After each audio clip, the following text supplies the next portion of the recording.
This is your checklist for the rest of your life. If something's not working in your relationship, this is the first place you go. 5 disciplines of love and 3 of passion. These 5 disciplines are what the game is all about. The first discipline we call the discipline of unconditional love and compassion. The discipline, why do I call it a discipline? Because you don't always feel unconditionally loving and you don't always feel compassionate. If your triggers get fired, if something triggers your masculine or feminine, animal in you, that survival instinct in you based on something going on, you may not show up so, unconditional in your love and compassion. What this really means, put it in one phrase, put your lover what? It's not about you. That's the law. You put your lover first. If you are having problems in your relationship, I can promise you that the problem you're having right now is you're feeling pain right now, and it's because you're focused on yourself, not your partner. You're focused on what you're not getting. You're focused on what your partner's not giving you. You're focused on something that's not happening there. This is the number one law. You want to have an extraordinary relationship, tear up your rules, make this your number one rule. Number one rule is my lover comes first. My number one rule is if you're in love, you put their feelings and needs before your own. Second discipline, real quick, the discipline of absolute courage and vulnerability. Absolute courage and vulnerability. This is learning to love no matter what. I mean, truly no matter what. Now, how many people are going to do that? Not many. Not many people are going to have an extraordinary relationship. But what I mean by this is, if you have courage and vulnerability, that means you tell the truth. That means you open up.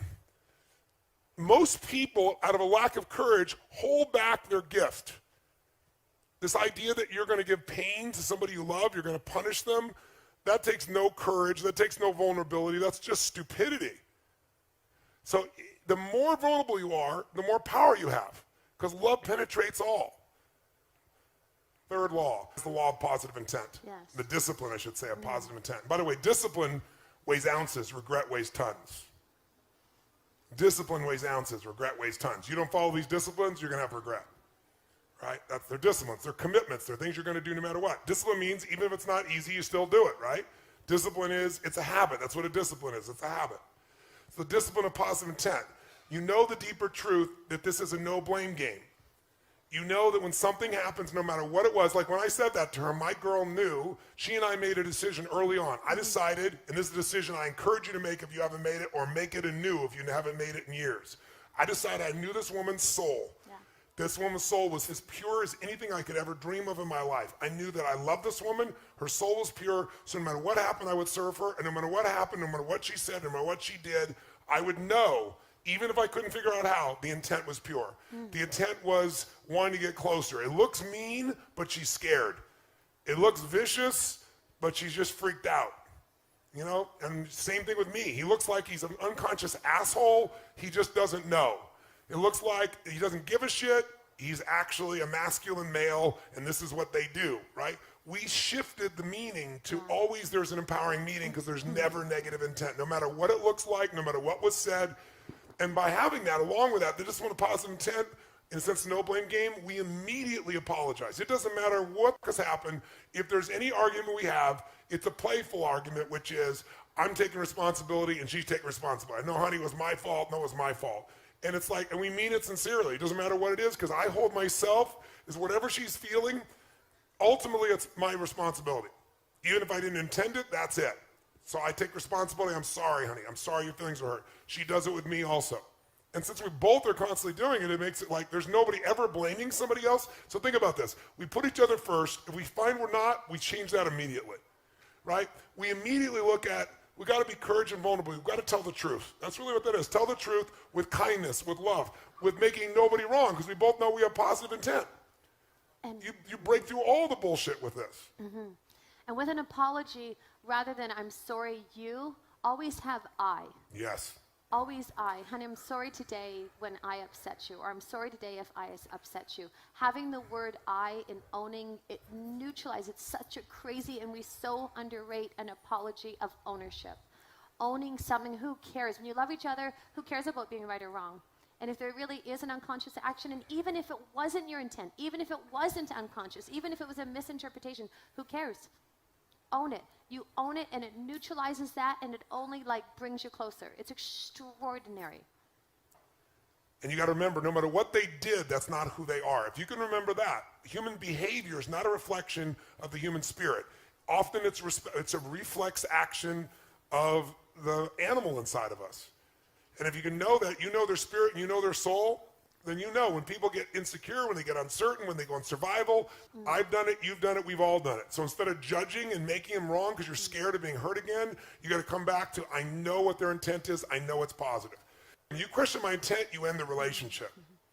You question my behavior, you got every right to do that, even if I disagree with you.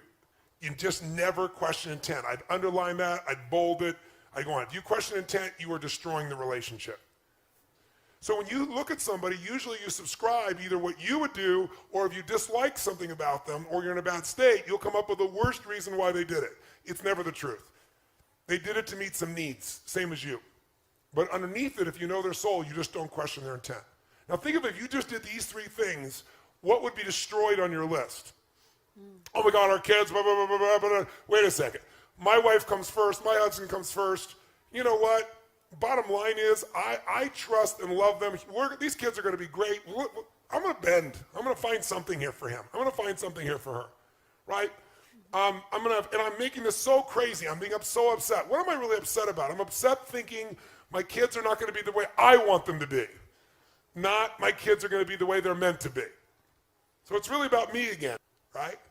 You know, discipline of absolute courage. You know, honey, I just want to talk to you. I'm concerned. This is how I was raised. I know you were raised differently, vulnerably.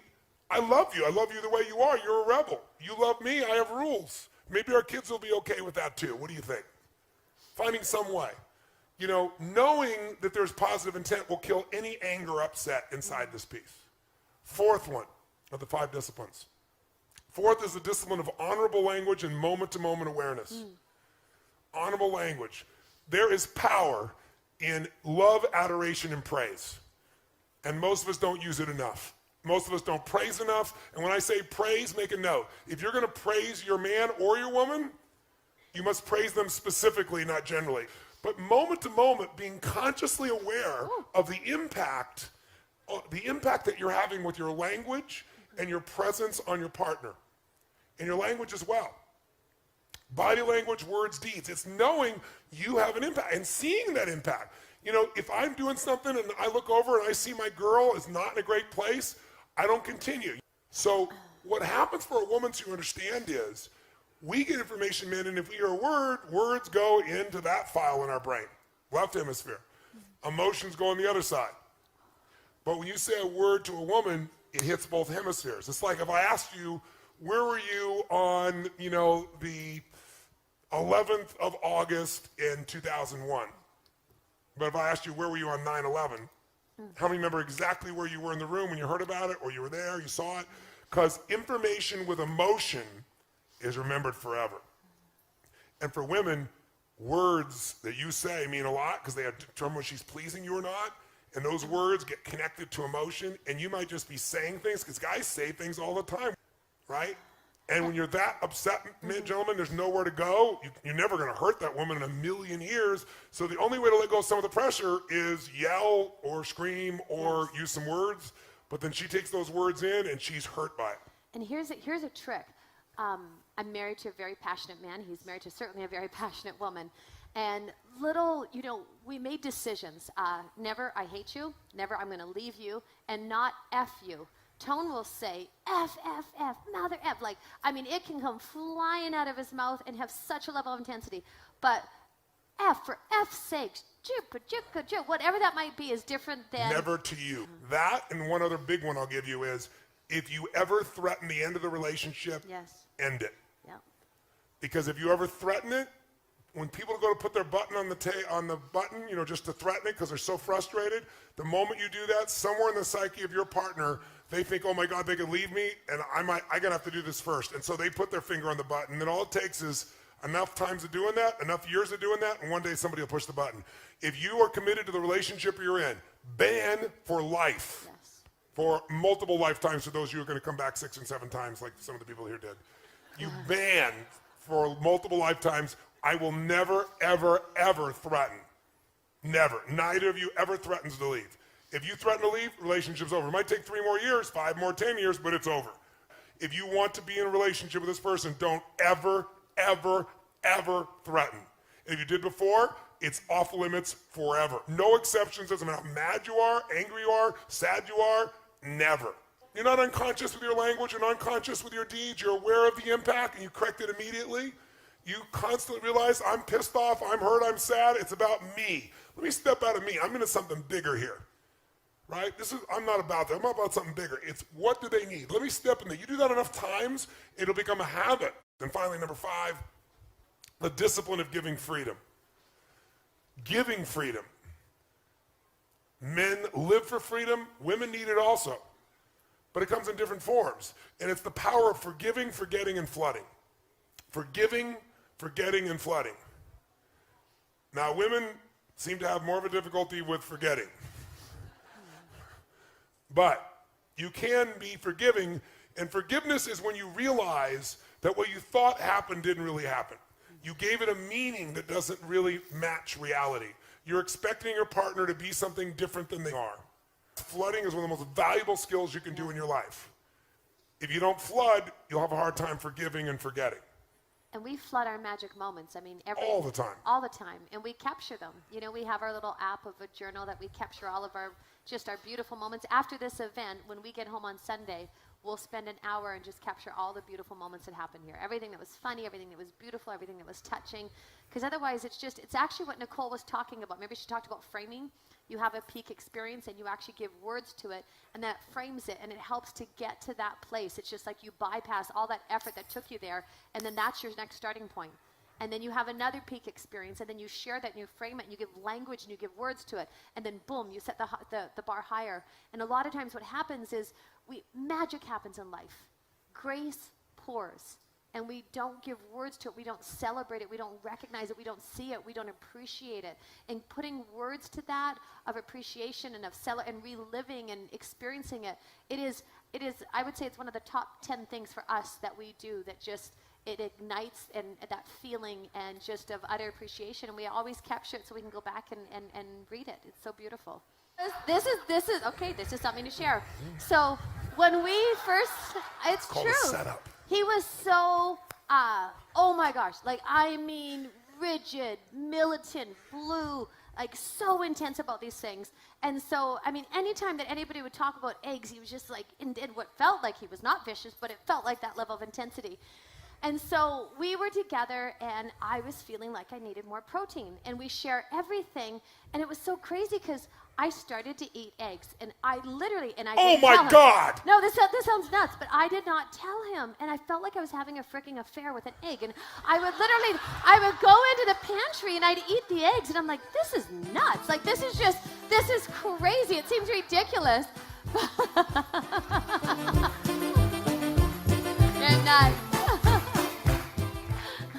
And it sounds nutty, but what was like, and I put so much energy into hiding my egg eating, and then it got to the day where I was like, this is outrageous. This is just out of hand. And I sat him down.